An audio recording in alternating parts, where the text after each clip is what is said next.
Apakah sifat Allah yang 20 itu? Bismillahirrahmanirrahim. Allahu wujud qidam baqa mukhalafatul lil hawadisi qiyamuhu binafsihi wahdaniyat qudrat iradat ilmun hayasama basar kalam qadirun muridun alimun hayyun sami'un basirun mutakalimun.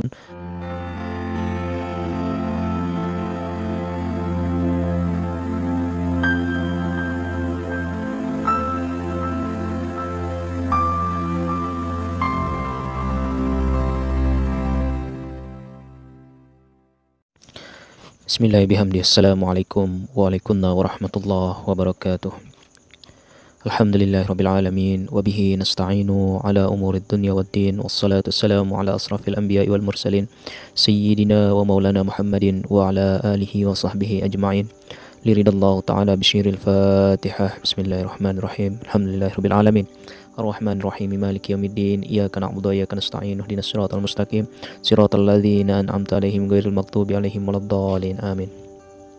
Qala al-musannif rahimakumullah ilahi anta maqsudi wa ridhaka matlubi i'tini muhibbataka wa ma'rifataka. Sahabatku, saudaraku, sigar penjalin yang dirahmati Allah Subhanahu wa taala. Semoga kalian dalam keadaan sehat walafiat, dalam keadaan sadar, dalam keadaan selalu mengikuti kehendak Allah Subhanahu wa taala yang muncul di dalam batinmu. Alhamdulillahirabbil alamin. Kesempatan di malam yang penuh dengan bahagia ini, penuh dengan rahmat ini, saya akan mencoba untuk mengkaji dan membahas mengenai sifat-sifat Allah yang terdapat di dalam sifat 20.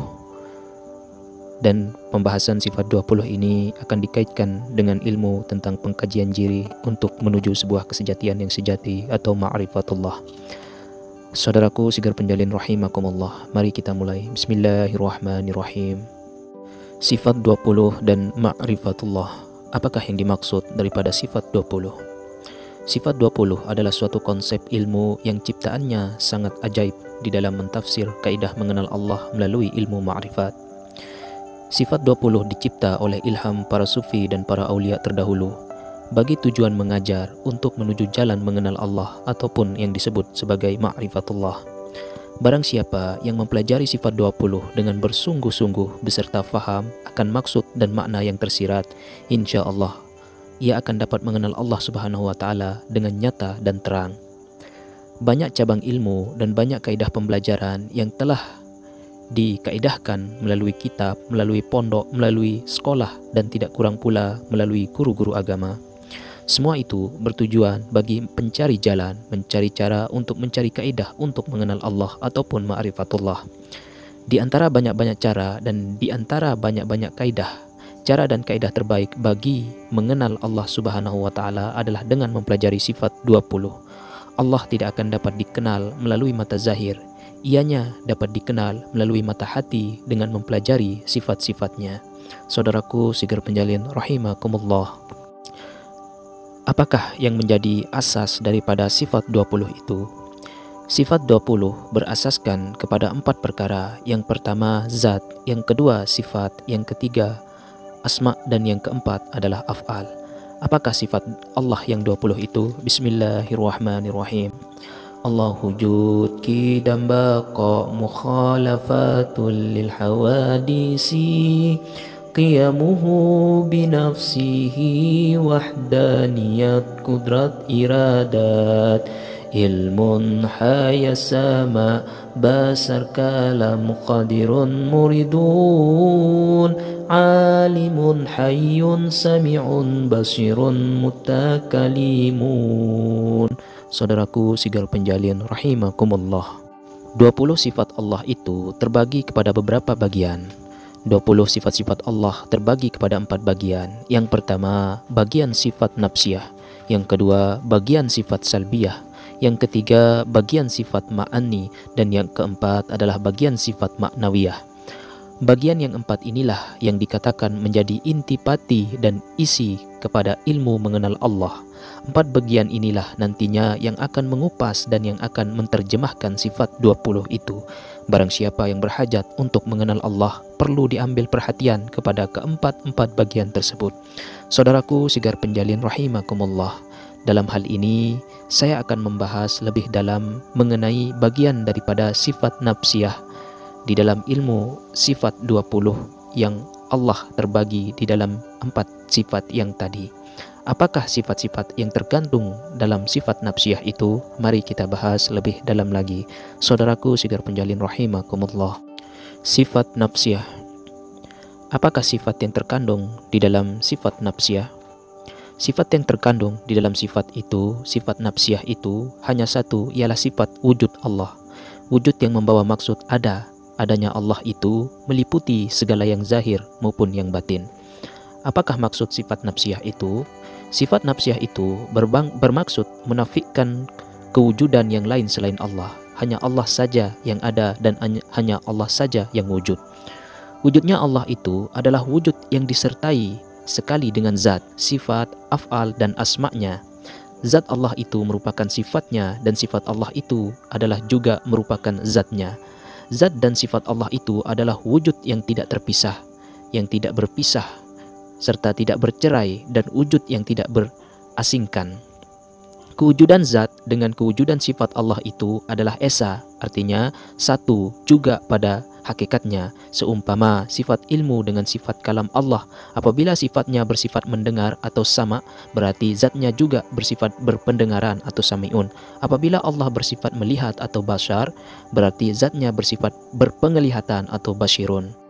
Apabila Allah bersifat basar atau melihat, berarti zatnya bersifat berpenglihatan atau basirun. Apabila Allah bersifat kuasa atau kudrat, berarti zatnya bersifat kekuasaan atau qadirun. Begitulah seterusnya dengan sifat-sifat yang lain. Sifat Allah itu seumpama sifat angin dengan sifat bergoyang atau bertiup. Apabila kita melihat pokok bergoyang, itu menandakan adanya angin. Tergoyangnya pokok adalah bagi menandakan bergoyangnya angin. Sifat bergoyangnya itu sebenarnya bukan sifat pokok, yang bergoyang itu sebenarnya adalah sifat angin. Walau bagaimanapun, sifat angin itu, sifat bergoyangnya pokok itu adalah satu sifat yang sama. Jika tidak ada angin, masa kan pokok bisa bergoyang? Pokok tidak boleh bergoyang dengan sendirinya. Jika bukan karena digoyang dan ditiup oleh angin, begitulah juga sifat Allah dengan zatnya tidak boleh bercerai. Begitulah juga kaidahnya kita mentafsir daripada sifat 20 itu. Apabila ianya dirujuk kepada diri, barulah kita dapat melihat dan mengenal Allah melaluinya. Seandainya sifat 20 itu tidak dirujuk kepada diri, selama itulah kita tidak akan dapat mengenal dan melihat Allah Subhanahu wa Ta'ala. Dalam memahami sifat nafsiyah atau nafi, ialah sifat menafikan, meniadakan, dan atau sifat daripada menolak. Saudaraku sigar penjalin rahimakumullah, kita dikehendaki meniadakan sifat-sifat lain selain daripada Allah. Kita dikehendaki meniadakan kewujudan sifat alam dan sifat diri kita sendiri. Meniadakan sifat diri kita supaya ianya menjadi tidak ada dan tidak wujud atau binasa.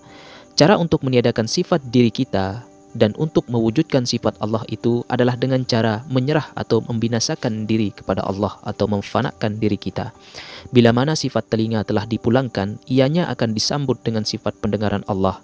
Bila mana sifat mata telah binasa, akan disambut dengan sifat penglihatan Allah.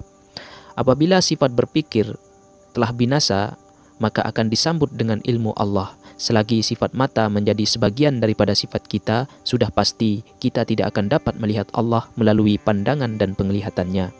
Setelah sifat mata itu dipulangkan kepada Allah, akan bertukar menjadi sifat basarullah. Barulah sifat penglihatan basirun Allah itu boleh melalui sifat mata kita. Bermaknalah di sini bahwa sifat mata yang ada pada kita sekarang ini tidak boleh dan tidak layak menerima penglihatan Allah melaluinya, melainkan sifat mata makhluk telah binasa dan bertukar kepada sifat wajah Allah. Saudaraku sigar penjalin rahimakumullah. Jadi di sini kita tidak layak untuk menanggung atau menerima sifat penglihatan Allah yang maha tinggi itu. Sifat makhluk tidak layak untuk menanggung sifat Allah, melainkan sifat kita itu ditukar menjadi milik Allah Subhanahu wa Ta'ala.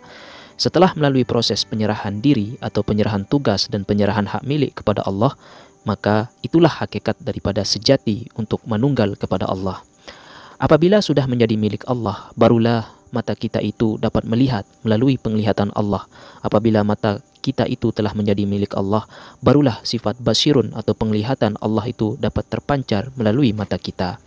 Apabila penglihatan Allah sudah menembus mata kita, dengan sendirinya sifat mata akan binasa, mata makhluk akan hangus terbakar, binasa dan lenyap lantaran dipenuhi oleh cahaya Allah. Cahaya penglihatan Allah itu sendiri yang membinasakan sifat mata kita. Hanya sifat saja yang dapat menanggung sifat Allah. Sifat mata kita tidak dapat untuk menanggung sifat daripada penglihatan Allah. Selagi mata kita masih bersifat makhluk atau masih menjadi bagian dari anggota diri kita, selagi itulah wajah Allah tidak boleh mengambil tempat. Selagi sifat Allah tidak dapat mengambil tempat, selagi itulah kita tidak dapat mengenal dan melihat Allah melaluinya. Itulah konsep daripada sifat nafsiyah, yaitu konsep meniadakan sifat makhluk supaya dapat menjadikan semuanya bersifat daripada wajah Allah. Saudaraku Sigar Penjalin rahimakumullah. Setelah kita berjaya dalam meniadakan, fana dan leburkan diri kita ke dalam cahaya Allah, maka jadilah telinga kita itu merupakan pendengaran Allah, jadilah mata kita itu penglihatan Allah dan sebagainya. Mata kita tidak layak untuk menanggung penglihatan Allah. Begitu juga dengan sifat-sifat yang lain. Ianya merupakan pakaian dan persalinan Allah Subhanahu wa taala. Sifat kita selaku makhluk tidak layak untuk memakai yang menjadi persalinan Allah. Seandainya kita terpakai persalinan Allah, cepat-cepatlah untuk bertaubat. Apabila Allah bersifat basar, Allah juga bersifat basirun. Apabila Allah bersifat kudrat, Allah juga bersifat qadirun dan sebagainya.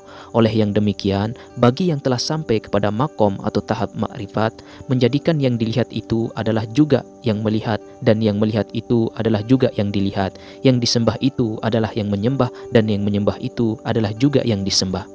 Dengan syarat diri kita telah binasa, mati, lebur dan karam dalam zauq cahaya wajah Allah, walaupun Allah itu bersifat dengan 20 sifat, namun semua 20 sifat itu adalah esa, satu juga dalam zatnya. Walaupun sifat Allah itu banyak, tetapi ia satu dalam zatnya. Yang menjadikan sifat Allah itu berbilang-bilang adalah dikarenakan khayalan fikiran dan kelemahan sangkaan akal kita sebagai manusia. Sedangkan pada dasar dan pada hakikatnya, semua sifat Allah itu adalah satu, esa, dan tidak berbilang-bilang. Saudaraku Sigar Penjalin rahimakumullah. Mempelajari, memahami serta mengetahui sifat nafsiyah bertujuan memberi peringatan kepada kita bahwa tidak ada yang berbentuk melainkan yang berbentuk itu adalah bentuk bagi Allah, dan tidak ada yang bersifat melainkan yang bersifat itu hanya sifat bagi Allah. Tidak ada yang berupa melainkan yang berupa itu adalah rupa bagi Allah. Di dalam memahami sifat nafsiyah, kita dikehendaki menafikan, mematikan, melenyapkan, menghilangkan dan membinasakan semua sifat-sifat lain selain daripada sifat Allah. Di peringkat pengajian ilmu sifat nafsiyah, kita dikehendaki melihat bahwa hanya Allah saja yang ada, wujud dan maujud. Kewujudan makhluk alam pada peringkat ini belum lagi boleh diletakkan dalam gambaran fikiran dan belum lagi boleh dibayangkan dalam ciptaan khayalan akal. Yang ada dan yang wujud pada peringkat sifat nafsiyah itu hanyalah Allah semata-mata. Sifat nafsiyah adalah sifat bagi mengajar kita tentang kewujudan Allah secara mutlak dan secara wujudillah, wujud yang meliputi sekalian alam, meliputi sekalian makhluk dan meliputi sekalian diri kita. Sifat nafsiyah dalam wujudillah itu adalah membawa makna kewujudan Allah secara mutlak, secara berkesendirian, secara keesaan, tanpa adanya lagi yang lain selain Allah. Saudaraku Sigar Penjalin rahimakumullah. Seumpama bukan pokok yang bergoyang, tetapi yang bergoyang itu adalah angin. Walaupun kita nampak yang bergoyang itu pokok, di dalam kefahaman pengajian ilmu ma'rifat, yang bergoyang itu bukan lagi pokok. Sesungguhnya yang bergoyang itu adalah sifat angin. Inilah kedudukan sifat nafsiyah dalam tafsiran daripada ma'rifatullah. Di dalam kita belajar sifat nafsiyah dalam sifat 20, kita jangan lupa untuk menghubung kaitkan dengan kalimat syahadah. Pelajaran sifat nafsiyah dalam sifat 20 bukan sekadar bertujuan untuk dihafal. Pelajaran sifat nafsiyah itu selain bertujuan untuk mengenal sifat Allah melalui sifat 20, ianya juga adalah bertujuan bagi penafsir kalimat mengenal Allah Subhanahu wa taala melalui sifat 20. Dalam artian ia bertujuan bagi menafsir kalimat syahadah. Sifat nafsiyah itu adalah suatu kaedah kiasan saja. Tujuan sebenarnya daripada kiasan sifat nafsiyah itu adalah diasaskan kepada tafsiran dan pemahaman kalimat syahadah.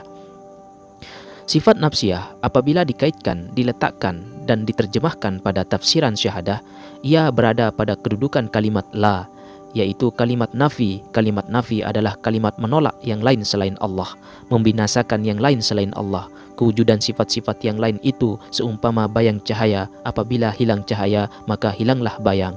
Apabila kita dapat memahami dan menghayati pengertian isi ilmu sifat nafsiyah dalam sifat 20 dengan penuh penghayatan, ianya membuat ucapan syahadah kita benar-benar diterima oleh Allah Subhanahu wa taala.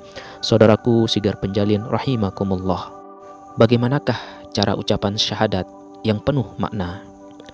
Adapun ucapan syahadat yang penuh makna itu adalah dengan melafazkan ucapan kalimat la, dengan menghilangkan dan membinasakan sifat-sifat yang lain selain Allah, sehingga tidak ada lagi kewujudan bulan, bintang, alam, dunia, dan kewujudan kehidupan diri, melainkan Allah lah yang wujud, maujud, dan wujud pada sekalian wajah alam.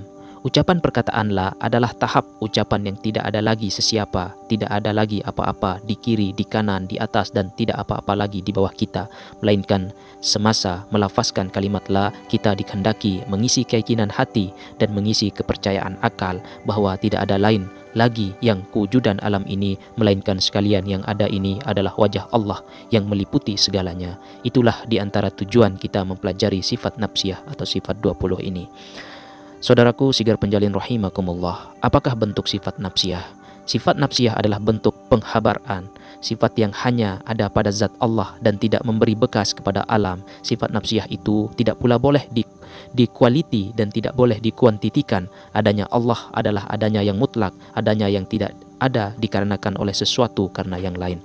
Saudaraku sigar penjalin rahimakumullah, mungkin hanya ini yang bisa saya sampaikan mengenai sifat daripada sifat nafsiyah Allah Subhanahu wa taala yang tercermin dalam sifat wujud Allah yang mutlak. Nanti kita akan lanjut kepada season daripada sifat salbiyah, ma'ani, dan lain sebagainya. Akhirul kalam, assalamualaikum warahmatullahi wabarakatuh. Salamun qaulam mir rabbir rahim. Salamun qaulam mir rabbir rahim. Salamun qaulam mir rabbir rahim. Allahumma salli wa sallim ala sayyidina nur fi qalbi wan nur fi haqqi wan nur fi sam'i wan nur fi haqqi la ilaha illallah Muhammadur Rasulullah sallallahu alaihi wasallam. Allahumma salli ala sayyidina Muhammad.